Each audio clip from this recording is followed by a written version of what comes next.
আজকে প্রভাতী একটা পত্রিকাতে দেখেছি আমাদের প্রতাপগড়ের একটা 18 মাসের বাচ্চা তার দিদির কোলে ছিল, মাও সাথে ছিল। রাস্তা পার হওয়ার সময় একটা অটোতে ধাক্কা দেয় ওদেরকে।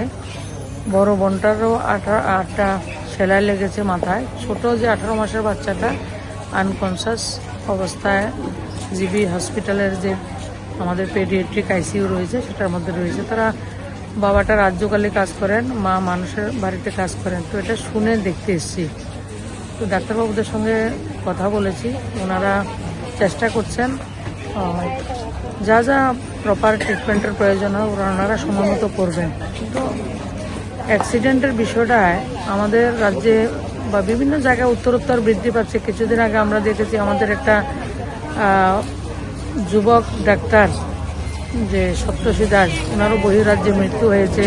কয়েকদিন আগে জুলাইবাড়িতে, বিভিন্ন জায়গায় কিছুদিন আগে চরলামে।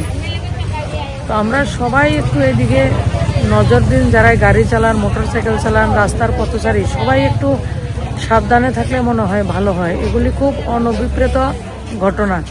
আজকে 18 মাসের বাচ্চাও সে যে একটা যন্ত্রণা ভোগ করছে এবং মা বাবার সামর্থ্য নেই যে এটাকে বেটার ট্রিটমেন্ট কোনো জায়গাতে করতে পারে।